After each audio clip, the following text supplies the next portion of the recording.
bạn, chào mừng các bạn quay trở lại với nội dung tiếp theo của mình. Rất là nhiều bình luận nói mình hướng dẫn các bạn phân biệt làm sao để phân biệt được đâu là rắn hổ mang thường và đâu là rắn hổ mang chúa. Thì thường các bạn hay gọi rắn hổ mang chúa thôi, nhưng mà tên phổ thông của rắn hổ mang chúa là rắn hổ chúa. Tại vì rắn hổ mang thì sẽ là gọi cho ba loại rắn hổ mang bình thường thôi, còn đối với rắn hổ chúa thì người ta sẽ gọi là rắn hổ chúa luôn ha. Thì hôm nay mình sẽ làm một cái nội dung để cho các bạn nhận dạng dễ. Hôm nay mình sẽ có hai bạn rắn luôn. Bạn rắn hổ mang thường thì là bạn rắn ở trong trại của mình, có giấy tờ pháp lý đầy đủ. Còn bạn hổ chúa mà hôm nay mình làm ví dụ trực quan cho các bạn đó, thì bạn rắn này là một cái bạn rắn mà được bàn giao để tái thả về khu bảo tồn. Này các bạn để ý không? Rắn hổ mang nó có thể cảm nhiệt và nó có thể xác định được cái hướng mà mình đang nói chuyện với các bạn đó. Thì kể cả đựng trong túi vải nha, rắn hổ mang vẫn có thể nhìn được mình đang ngồi ở ngoài đây. Các bạn nhìn cái phản ứng của con rắn khi mà mình có các cái chuyển động, thì con rắn nó có thể xác định được cái hướng mà có nhiệt tỏa ra. Thì nếu mà trong nội dung nào đó mà có dịp thì mình sẽ cho các bạn gặp gỡ một bạn đã bị tai nạn rắn cắn, và khi mà đựng con rắn ở trong một cái túi vải như thế này thì con rắn nó đã cắn xuyên qua túi vải và cắn bị thương cái bạn đó. Thì có dịp thì mình sẽ giới thiệu cho các bạn đó. Còn trong cái nội dung hôm nay thì mình sẽ làm sao để mình hướng dẫn để các bạn nhận dạng hai cái loại rắn này, vì hai cái loại rắn này dễ bị nhầm lẫn vì đều có cái hành vi bành mang để phô trương như vậy đó. Thì cái bạn rắn hổ chúa mà hôm nay mình làm ví dụ trực quan cho các bạn đó, thì bạn rắn đó ngày mai sẽ được bàn giao và thả về với môi trường tự nhiên. Thì mình sẽ dùng bạn rắn đó để làm minh họa. Rồi sau đó thì sau cái nội dung này thì cái nội dung tiếp theo là cái nội dung mà các bạn sẽ được xem mình thả cái bạn rắn hổ chúa đó về với môi trường tự nhiên đó. Bạn rắn hổ chúa đó rất là lớn, khoảng tầm gần 5 kg. Bạn này cực kỳ lớn luôn. Thì lát nữa các bạn sẽ thấy một bạn rắn hổ chúa trong hoang dã nguy hiểm như thế nào, khác với các cái nội dung mà các bạn thường xem trên YouTube ha. Thì bây giờ mình sẽ chỉ ra các cái đặc điểm nhận dạng của một bạn rắn hổ mang thường trước, rồi lát nữa mình sẽ cho các bạn thấy các cái đặc điểm nhận dạng của bạn rắn hổ mang hổ chúa ha. Hổ chúa chứ không phải là hổ mang chúa. Các bạn thấy mình có nhiều móc không? Mỗi ngày mình xài một cây luôn đó các bạn.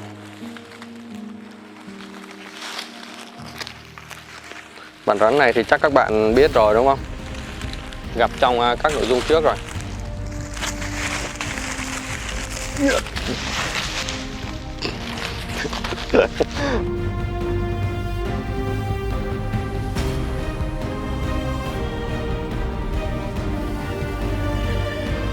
Bạn rắn này rất là dữ. Trong cái nội dung mà hướng dẫn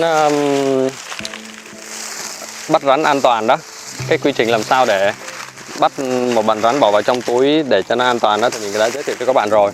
Thì như các bạn thấy thì một con rắn hổ mang bình thường khi mà bành mang lên đó, thì cái mang nó sẽ rất là tròn.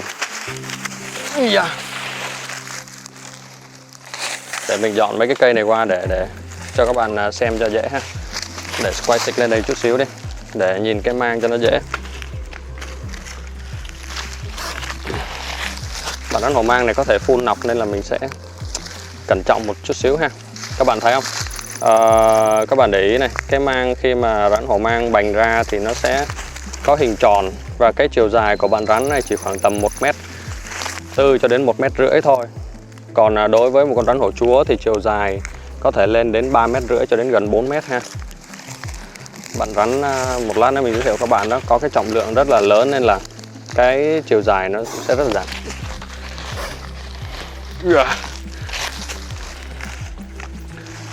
Bạn rắn này ăn uống đầy đủ nên rất là sung, có thể phun nọc độc được, nên là mình sẽ cẩn trọng với bạn này một chút xíu.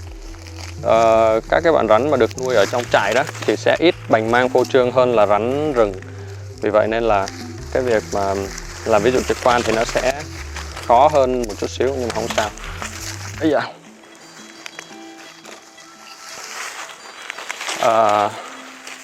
chờ mình chút xíu. Bạn rắn này bạn ấy đang vừa ra ngoài môi trường tự nhiên, này bạn ấy đang rất là không hợp tác. Mà thực ra thì bạn này có hợp tác bao giờ đâu đúng không các bạn? Như cái nội dung lần trước mình làm cho các bạn xem đó thì bạn này cũng rất là nhoi đúng không? để mình cho các bạn coi cái hoa văn họa tiết ở trên ở sau đầu của bạn rắn này ha. Như các bạn thấy rồi đó, thì ở con rắn hổ mang đất này nó sẽ có những cái vòng tròn ở đằng sau đầu. Đối với hổ mang Trung Quốc thì nó sẽ cái họa tiết nó sẽ tràn sang hai bên mang, thì có thể là sẽ là màu trắng hoặc là màu vàng, tùy vào từng cá thể thì nó sẽ có rất là nhiều biến thể và nó có rất là nhiều màu sắc khác nhau. Đối với hổ chúa cũng vậy, hổ chúa thì nó sẽ có những con mà nó có cái màu đen tuyền như thế này. Bình thường cái rắn hổ mang nó sẽ có rất là nhiều các cái họa tiết ở đằng sau, nó tùy vào từng cá thể một thì nó sẽ có nhiều cái họa tiết hoa văn nó khác nhau, nó có rất là nhiều cái biến thể biến hình. Thì các cái đặc điểm đó thì nó sẽ khác nhau, nhưng mà riêng đối với rắn hổ chúa thì nó sẽ không có các cái đặc điểm như thế này. Thì đó là những cái đặc điểm mà các bạn có thể để ý là rắn hổ mang nó sẽ khác rắn hổ chúa như thế nào. Về chiều dài này, nếu mà với một con rắn hổ mang bình thường á, đây là cái con rắn này rất là dữ này các bạn thấy nó cắn cái móc của mình không? Các bạn thấy không? Lát mình sẽ cho các bạn xem nọc độc. Thì con rắn này, đây là một con rắn trưởng thành này, thì cái chiều dài cơ thể của con rắn này nó chỉ khoảng tầm 1m5 cho đến 1m6 thôi. Thì đây là cái chiều dài trung bình của một con rắn hổ mang đất nha các bạn. Còn đối với rắn hổ chúa ấy, thì chỉ cần đạt đến cái trọng lượng khoảng gần 2 kg thôi thì con rắn nó đã có thể dài gần đến 3 mét rồi. Thì cái chiều dài của một con rắn hổ chúa ấy, cùng trọng lượng thì có thể dài gấp đôi một con rắn hổ mang bình thường rồi. Thì đó là những cái đặc điểm rất là khác biệt giữa một con rắn hổ mang thường và một con rắn hổ chúa, đúng không? Như các bạn thấy rồi đó, hổ chúa thì nó sẽ có các cái hoa văn đằng sau đầu theo hình mũi tên và nó cách nhau rất là đều. Bây giờ mình sẽ cho các bạn xem rắn hổ mang chúa ha. Và mình sẽ để một số hình ảnh về đầu của rắn hổ mang bình thường và rắn hổ chúa, thì các bạn sẽ thấy nó sẽ có những cái khác biệt, nó sẽ có những cái đặc điểm mà chỉ có ở trên con rắn hổ mang chúa có thôi. Còn đối với rắn hổ mang thường thì sẽ không có những cái đặc điểm đó. Đây là một con rắn hổ mang bình thường này các bạn. Ây da. Bạn này ăn hơi nhiều nên hơi mập ha. Ây da.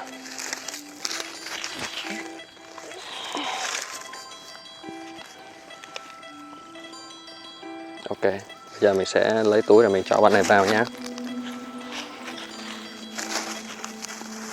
Các bạn thấy không? Khi mà một con rắn hổ mang mà nó đang giận dữ thì nó sẽ có các cái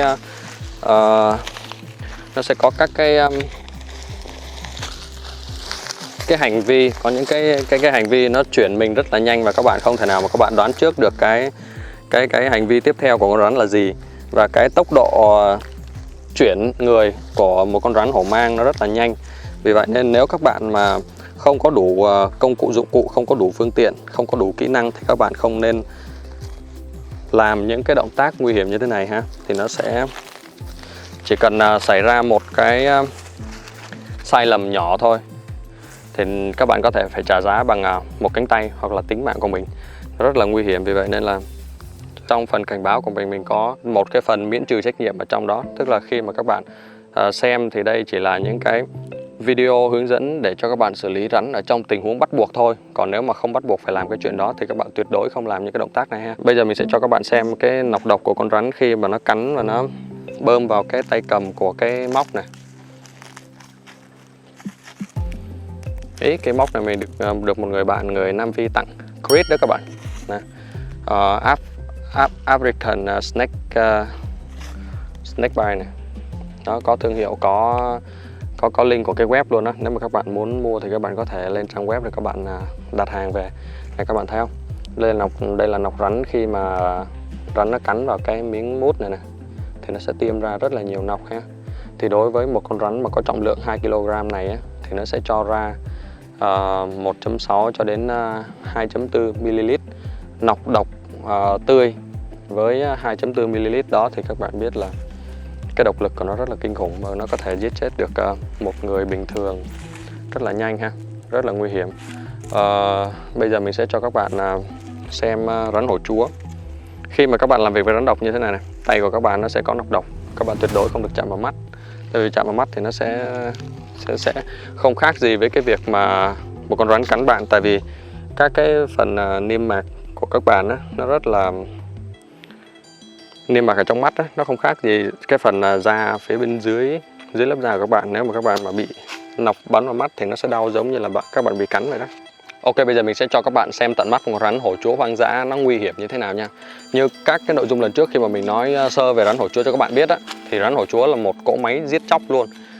Tại sao mình lại nói như vậy? Vì rắn hổ chúa có một cái chiều dài rất là dài. Nếu mà đối với một cá thể có trọng lượng khoảng từ 4 cho đến 5 kg này thì cái chiều dài cơ thể nó khoảng tầm 3,2 m cho đến 3,5 m. Với cái chiều dài này á, thì con rắn nó sẽ rất là linh động trong cái việc mà săn mồi. Và đối với những cái bó cơ trên cơ thể các bạn, khi mà các bạn lát nữa các bạn sẽ thấy các cái bó cơ trên cơ thể nó rất là chắc và khỏe, và cộng thêm nọc độc cực kỳ mạnh như vậy á, rắn hổ chúa sinh ra để là một cái loài mà đứng đầu cái chuỗi thức ăn luôn. Thức ăn chính của rắn hổ chúa là các loại rắn khác, đó là vị vua, một vị vua thực thụ đó. Bây giờ mình sẽ cho các bạn xem tận mắt rắn hổ chúa ha. Các cái nội dung trước đó các bạn nói là anh ơi anh làm về rắn hổ chúa đi đó. Thực ra thì cái việc mà nuôi rắn hổ chúa ở Việt Nam là bất hợp pháp. Vì vậy nên là có dịp và có cơ hội thì về tính pháp lý mà nó đúng thì mình mới có thể làm các nội dung liên quan đến rắn hổ chúa cho các bạn xem được. Chứ không thể nào mà mình mua một con rắn hổ chúa về và mình làm nội dung cho các bạn. Vậy thì mình sẽ sai từ xuất phát điểm ha. Còn đây là một bạn rắn chuẩn bị được đem thả. Vì vậy nên là mình sẽ làm cái nội dung phân biệt này để cho các bạn biết phân biệt, làm sao để phân biệt một cái loài rắn có mức độ nguy hiểm thấp hơn và một loài rắn độc có mức độ nguy hiểm cao hơn. Ok, camera lùi lại một chút xíu đi, tại vì cái khoảng cách tấn công của rắn hổ chúa nó rất là xa. Đối với một con rắn hổ chúa bình thường thì cái khoảng cách tấn công có thể lên tới 3 mét. Vì vậy nên là đó là một cái điều rất là khủng khiếp ha. Thường ấy thì rắn hổ chúa rất là thông minh, như các bạn thấy rồi đó. Mình đổ ra và con rắn hổ chúa nó không có bất kỳ một cái động thái nào. Các bạn biết tại sao không? Tại vì nó đang xem là nó đang ở trong tình huống nào. Có nghĩa là cái loài động vật mà đang đe dọa nó là ai, và cái loài này có thực sự nguy hiểm hay không. Thì đây là một cái bước thăm dò cực kỳ thông minh. Đây là một loài rắn cực kỳ thông minh. Theo khi mà quan sát các cái hành vi, các cái tập tính của một con rắn hổ chúa đó, mình thấy nó thông minh giống như là một con thú vậy đó, chứ nó không đơn giản là một con rắn, một con bò sát nha. Thì như các bạn đã biết rồi đó, thì mỗi một loài động vật thì sau quá trình tiến hóa và tùy vào cái thức ăn, tùy vào môi trường sống, tùy vào cái mức độ khắc nghiệt, nó sẽ quyết định đến cái loài đó cái mức độ nguy hiểm của nó như thế nào và cái mức độ ảnh hưởng đến các loài khác như thế nào. Thì để bây giờ mình sẽ cho các bạn xem cái tốc độ tấn công và khoảng cách tấn công của một con rắn hổ chúa nó nguy hiểm như thế nào ha. Tốc độ bò con rắn hổ chúa nó khủng khiếp lắm. Mình đang giữ bình tĩnh để cho con rắn nó không quá kích động, để mình có thời gian để nói chuyện với các bạn á. Tại vì khi con rắn hổ chúa nó đã kích động rồi á thì mình không thể nói chuyện với các bạn được nữa đâu. Mình chỉ có xử lý con rắn thôi. Các bạn thấy không? Các cái bước thăm dò cực kỳ là cẩn mật luôn. Các bạn thấy không?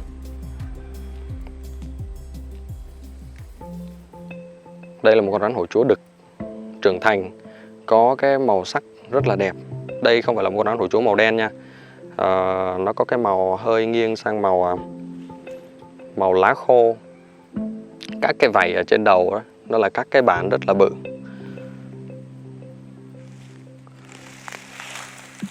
Các bạn coi nè. Để mình cho các bạn coi cái chiều dài của con rắn nha. Mình cao khoảng 1m8 nha. Các bạn thấy không? Con rắn này dài khoảng 3m4, 3m5 đó các bạn. Các bạn thấy chiều dài con rắn hổ chúa chưa?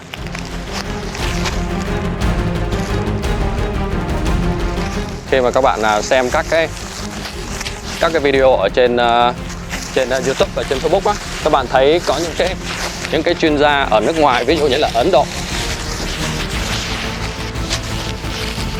họ sẽ có cái kỹ năng để mà làm việc với rắn hổ chúa rất là tốt. Thực ra ở Việt Nam thì cũng có, nhưng mà tùy vào cái việc mà học cái kỹ năng đó, học và hiểu kỹ năng, hiểu hành vi tập tính của một con rắn đó, nó phục vụ cho mục đích gì. Ví dụ như khi mà mình làm các nội dung liên quan đến rắn hổ chúa cho các bạn xem ấy, thì mình sẽ truyền tải một cái thông điệp gì đó để mình cảnh báo cho các bạn biết là đối với cái loài động vật đó thì cái mức độ nguy hiểm của nó như thế nào đó, chứ không phải là một cái nội dung nó mang tính chất biểu diễn để mà các bạn cảm thấy cái nội dung đó nó ngầu hay là nó được nhiều người chú ý đến. Thì cái xuất phát điểm của cái nội dung đó nó sẽ rất là nguy hiểm. tại vì nó sẽ ảnh hưởng đến cộng đồng. Đó các bạn thấy không? Thì nhìn vào cái đặc điểm các bạn có thể thấy được là con rắn hổ chúa thì nó sẽ bành một cái mang dọc từ phía trên đầu xuống dưới cổ, chứ nó không bành mang tròn giống như là rắn hổ mang bình thường, đúng không? Thì đây là cái đặc điểm rất là đặc trưng. Khi một con rắn bình thường, rắn hổ mang bình thường bành mang á, thì các bạn sẽ thấy mệt quá. Khi mà xử lý một rắn hổ chúa nó rất là mệt đấy các bạn. Tại vì các bạn không thể nào mà chờ con rắn nó tấn công rồi các bạn mới xử lý được. Các bạn sẽ phải hiểu là bước tiếp theo con rắn nó sẽ phải làm gì, con rắn nó sẽ làm gì, và các bạn lường trước được cái bước tiếp theo để mà các bạn xử lý con rắn. Còn khi mà con rắn nó đã quyết định tấn công rồi á, thì các cái bước phòng thủ của các bạn nó sẽ không còn tác dụng nữa. Mệt quá các bạn. Mệt nhưng mà không được lơ là nha các bạn. Tại con rắn hổ chúa nó sẽ tấn công rất là nhanh. Với một con rắn hổ chúa 5 kg này thì nó sẽ cho ra một cái lượng nọc độc khoảng tầm một lần rắn hổ chúa cắn lý tưởng sẽ cho ra từ 0,2 cho đến 0,4 ml nọc độc. Thì mỗi lần mà rắn hổ chúa cắn đối với cái cá thể mà nặng 5 kg này thì cái lượng nọc độc nó sẽ khoảng 1 cho đến 2 ml. Và với cái lượng nọc độc này ấy, thì chắc chắn là mình sẽ phải tiêm khoảng 15 cho đến 30 ống huyết thanh. Và hiện tại Việt Nam thì đang hết huyết thanh, vì vậy nên là khi mà bị một rắn hổ chúa tấn công nó là một cái điều rất là nguy hiểm. Nói thêm cho các bạn biết là con rắn mà hôm mà có chú ở Tây Ninh bị cắn á, thì con rắn đó khi mà chú nhập viện thì bác sĩ bên cấp cứu của bệnh viện Chợ Rẫy đã liên hệ với mình để mà xử lý cái tình huống đó. Có nghĩa là chú đang cầm ở trên tay và không ai có thể xử lý được cái tình huống đấy. Sau đó thì khi mà mình chạy lên thì con rắn nó đã bị chết rồi, vì vậy nên là mình không thể nào mà mình giải cứu con rắn được. Sau đó thì con rắn nó được bàn giao về cho gia đình, và gia đình đã chôn con rắn đó rồi. Thế ra là nếu mà hôm đó mình đến kịp thì mình đã có thể bàn giao và tái thả con rắn hổ chúa đó về với môi trường tự nhiên. Thì con rắn mà hôm trước mà chú bắt được nó bằng với con rắn này các bạn. Các bạn thấy không? Con rắn này có chiều dài khoảng tầm 3,6 m, thì cái khoảng cách ngóc đầu này các bạn khoảng tầm 2, 4, 6, 70 cm. Thì cái chiều dài của cái phần mà ngóc lên nó sẽ bằng khoảng tầm 1/5 cho đến 1/6 chiều dài, tổng chiều dài cơ thể ha. Các bạn hay nói mình là có rắn hổ chúa ngóc cao bằng đầu, thì thực ra là ở thời điểm hiện tại ấy, thì không thể nào mà có một con rắn hổ chúa mà có thể ngóc cao bằng với đầu người được. Thì như các bạn thấy rồi đó, mình đang kiểm soát rắn hổ chúa rất là tốt này. Và con rắn này hoàn toàn bình thường nha, hoàn hảo về mặt sức khỏe, về nọc độc và về tất cả mọi thứ.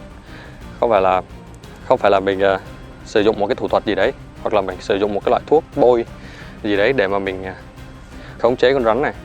Thì như các bạn đã biết rồi đó, cái việc mà học hiểu hành vi tập tính của một con rắn, của một loài rắn nào đấy, thì nó mất cả chục năm. Vì vậy nên là những cái gì mà các bạn đang thấy ở đây đó là kết quả của một quá trình, chứ không phải là mình sử dụng một thủ thuật gì, hoặc là không có cái loại thuốc gì có thể làm cho con rắn sợ, hoặc là không có một cái cách gì để mà có thể khống chế một con rắn. Chỉ có cách học hiểu hành vi tập tính của một loài rắn thôi. Các bạn thấy không? Bây giờ con rắn nó đang rất là bình tĩnh này. Rắn hổ chúa thông minh ở chỗ là rắn hổ chúa có thể nhìn thẳng vào mắt mình và xem là mình có cái động thái gì khi mà tương tác với nó. Đây là một vị vua cực kỳ đặc biệt. Như các bạn thấy các cái chuyên gia ở Ấn Độ hay là ở châu Âu, đúng không? Họ sẽ có những cái động tác cực kỳ nguy hiểm. Ví dụ như là hôn lên đầu, đúng không? Chạm tay vào cổ hoặc là vào các cái bộ phận khác ở trên cơ thể con rắn. Thì hôm nay mình sẽ làm một số các cái động tác cực kỳ nguy hiểm để cho các bạn biết là cái sức mạnh của tri thức là gì, cái sức mạnh của cái việc học và hiểu hành vi tập tính của một cái loài nào đấy, thì nó sẽ dẫn đến những cái kết quả rất là khó tưởng nha. Nó nằm ngoài cái quan điểm của các bạn về rắn hổ chúa và về những người mà thường tương tác với rắn hổ chúa.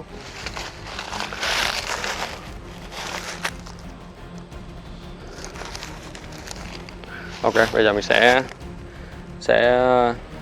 nhấc con rắn hổ chúa lên nha.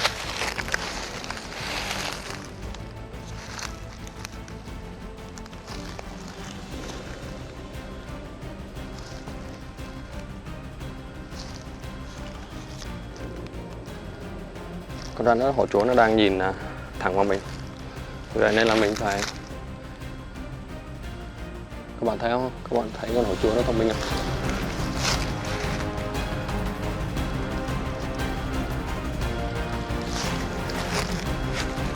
Rắn hổ chúa cực kỳ thông minh.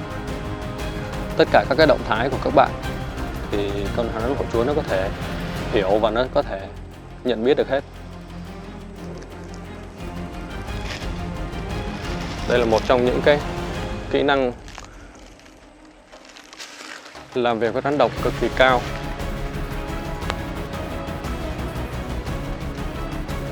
Các bạn thấy không? Đây là một rắn cực kỳ to nha. Ok.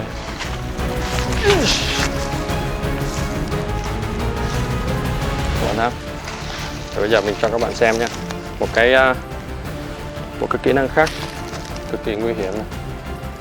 Bây giờ mình sẽ chạm tay vào phần cổ và phần trước mặt của con rắn để cho các bạn biết là khi mà các bạn học hiểu hành vi tập tính của một cái loài động vật nào đấy thì nó sẽ rất là quan trọng. Quan trọng ở chỗ là khi mà các bạn hiểu về hành vi, về tập tính của một cái loài động vật có độc đó, thì cái việc tương tác xử lý và cái việc làm việc với những cái loài này nó sẽ an toàn. Còn nếu mà các bạn mà không có đủ kỹ năng thì nó rất là nguy hiểm. Nguy hiểm ở đây là nguy hiểm về khi các bạn mà không biết khi nào con rắn nó đưa ra quyết định cắn hoặc là không cắn, thì cái điều đó nó rất là nguy hiểm ha. Như các bạn thấy rồi đó, ở đằng trước mặt con rắn này, các bạn thấy không? Rắn hổ chúa nó sẽ có một cái phần mang rất là vàng ở phía bên dưới này, và nó sẽ không có các cái khoang vàng đen ở phía bên này. Thì đó là cái đặc điểm rất là dễ nhận dạng của một con rắn hổ chúa ha. Và các cái phần mà mang ở phía hai bên á, các bạn thấy không? Mang ở phía hai bên. Bây giờ mình sẽ nói cho các bạn về cái kiểu hình của mang của một con rắn hổ chúa này. Các bạn sẽ thấy rắn hổ chúa nó sẽ có cái mang bành dọc từ trên xuống dưới, chứ nó không có bành tròn ra giống như rắn hổ đất bình thường, đúng không? 3 loại rắn hổ mang ở Việt Nam, ví dụ rắn hổ mèo này, hổ mang Trung Quốc này và rắn hổ mang một mắt kính, thì 3 loại đó đều bành mang rất là tròn. Còn riêng đối với rắn hổ chúa đó, đối với rắn hổ chúa ấy, thì cái mang bành rất là dọc này, các bạn thấy không? Thì khi một con rắn giận dữ thì nó có thể ngóc 1/4 cái chiều dài cơ thể lên luôn. Như các bạn thấy rồi đó, rắn hổ chúa thì cái phần đuôi nó sẽ rất là giống với rắn hổ trâu. Nhưng mà rắn hổ trâu thì cái đầu rất là nhỏ, nên là khi mà các bạn nhìn thấy một con rắn hổ trâu thì các bạn phân biệt được đó là rắn hổ trâu ngay. Còn đối với rắn hổ chúa thì cái đầu rất là to, nên các cái thợ bắt rắn nó không thể nào mà bẫy rắn hoặc là lưới bẫy rắn để mà bắt được một rắn hổ chúa ha. Thì khi mà nhìn vào cái đoạn đuôi thì các bạn có thể nhầm lẫn sang rắn hổ trâu, nhưng mà khi mà các bạn thấy một con rắn dài 3,5 mét và có thể bành mang như thế này thì đó là một con rắn hổ chúa chứ không phải rắn hổ trâu ha. Thì như lúc nãy mình nói với các bạn đó, thì rắn hổ chúa là một cỗ máy giết chóc nha.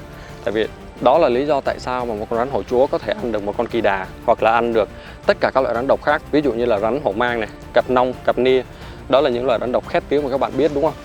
Thì rắn hổ chúa có thể ăn được tất cả các loại rắn đó luôn. Và rất là nhiều các bạn hỏi mình là rắn hổ chúa có thể kháng được nọc độc của các loại khác không? Thì mình trả lời là có nha. Rắn hổ chúa có thể kháng được nọc độc của các loài khác. Nhưng kháng ở đây không phải là cắn và không bị gì hết. Rắn hổ chúa vẫn bị sưng, vẫn bị mệt, vẫn bị tác động bởi nọc độc của các loài rắn khác. Chỉ có là rắn hổ chúa không dễ để mà bị giết chết bởi một con rắn độc khác thôi. Còn cái việc mà các cái tác dụng của nọc độc lên rắn hổ chúa thì nó vẫn có tác dụng ha. Ok, vậy thì nãy giờ đó mình đã làm phiền bạn rắn hổ chúa này rất là nhiều rồi. Thì chỉ cần nhìn sơ qua thôi thì các bạn đã biết được rắn hổ chúa và rắn hổ mang khác nhau nhiều như thế nào rồi ha. Bây giờ mình sẽ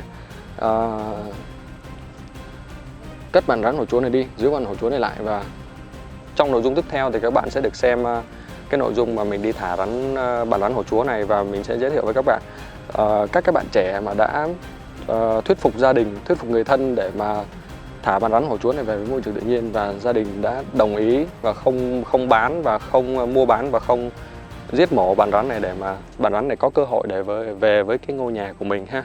Ok, tạm biệt các bạn và hẹn gặp lại các bạn trong các nội dung tiếp theo. Thêm một vấn đề nữa là đây là những kỹ năng rất là cao. Đây là những cái kỹ năng đòi hỏi bạn phải có quá trình học tập và rèn luyện, cộng với may mắn nữa, thì các bạn sẽ có được những cái kỹ năng như thế này. Mình không phải thầy bà, mình không phải thầy bùa, không phải mình không có một cái yếu tố đặc biệt nào hết. Chỉ có thông qua việc học tập và học hiểu hành vi của rắn thôi thì mình có thể làm được những cái việc như thế này. Vì vậy nên là nếu các bạn không có người hướng dẫn, hoặc các bạn không có đủ thời gian quá trình, các bạn không có đủ kỹ năng để làm việc với rắn độc, thì các bạn tuyệt đối không được tiếp xúc gần như thế này với một con rắn hổ chúa nha. Thì chỉ cần phạm phải một cái sai lầm đơn giản thôi thì các bạn sẽ phải trả giá rất là nhiều, có thể là một cánh tay, một cánh chân, hoặc là tính mạng của mình. Vậy ha, tạm biệt các bạn. Hẹn gặp lại các bạn trong các nội dung tiếp theo. Bye bye.